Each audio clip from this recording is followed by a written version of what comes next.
Asal Anda mau kerja dengan cara yang halal, dapatkan yang benar, Allah turunkan rezekinya tanpa dikurangi sedikit pun. Jangan dikira kalau korupsi harta bisa nambah, tidak.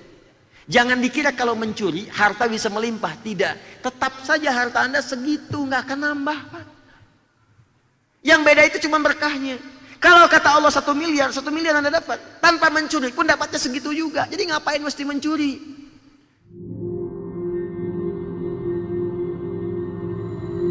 Cara paling cepat, sekarang koreksi diri. Di tubuh kita dulu, dari ujung kepala sampai ujung kaki. Kebiasaan apa yang melekat pada tubuh kita yang tidak disukai oleh Allah dan diharamkan oleh Rasulullah SAW. Contoh, mata. Bertahap ya, pelan-pelan bertahap. Apa kebiasaan mata yang tidak disukai oleh Allah? Yang dilarang, diharamkan. Menatap gambar yang tidak bagus, tayangan-tayangan yang jorok, pornografi, porno aksi, gambar tak elok. Lihat di handphone, berapa kali buka handphone terbuka hal yang dilarang. Sekarang mulai tinggalkan. Yang ditonton televisi, acara-acara tinggalkan yang tak bagus. Yang bagus-bagus pakai. Tayangan-tayangan mendidik pakai. Yang nggak mendidik buang jauh-jauh. Karena tantangan hidup sekarang lebih berat. Setannya lebih berpendidikan sekarang.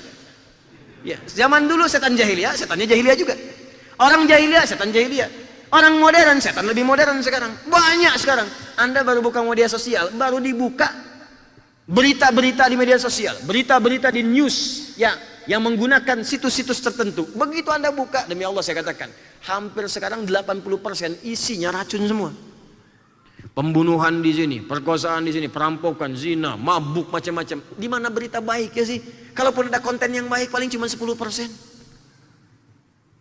Dan sekarang kenapa banyak orang berbuat maksiat? Karena mudah mengakses maksiat itu. Buka YouTube, ada cara merampok.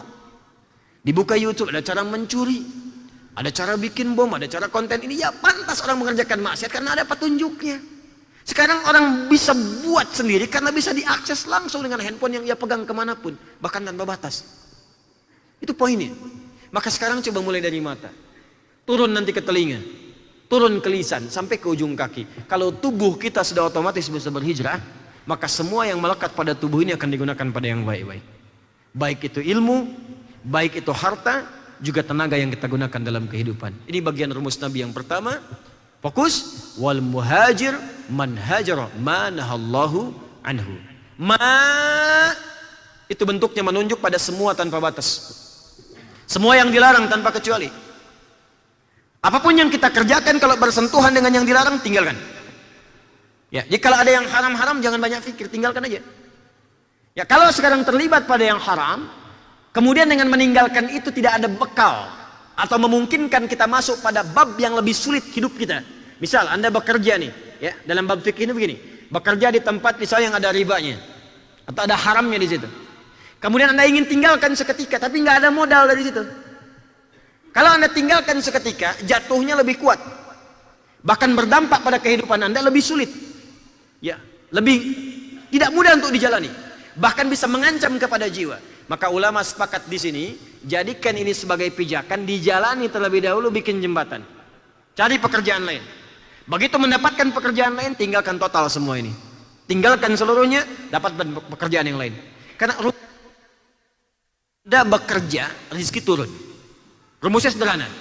Ya, Quran surah ke-51 ayat ke-22. Wa fis samai rizqukum wa ma tu'adun. Di langit rezeki dituliskan, dijanjikan diberikan kepada Anda tanpa dikurangi sedikit pun.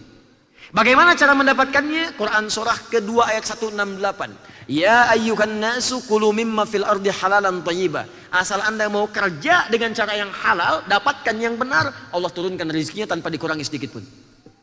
Jangan dikira kalau korupsi harta bisa nambah, tidak.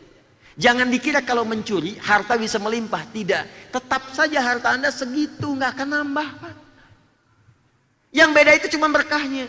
Kalau kata Allah 1 miliar, 1 miliar Anda dapat. Tanpa mencuri pun dapatnya segitu juga. Jadi ngapain mesti mencuri? Dan rezeki itu bukan yang dikumpulkan. Apa yang masuk ke mulut Anda, itu rezeki Anda. Anda sekarang di tabungan 1 miliar. Tapi yang kepake di badan, masuk ke mulut cuma 100 juta sampai meninggal. Sisanya dibagi, maka yang punya Anda itu yang 100 juta itu. Ini selama belum masuk ke mulut itu bukan punya Anda. Itu yang sudah Anda masukkan, yang sudah Anda bagikan. Sedekah, zakat, infak, itu bagian Anda. Tapi kalau belum diapa-apakan, cuma dikumpulkan, mungkin itu hak orang lain yang dititipkan di tangan Anda.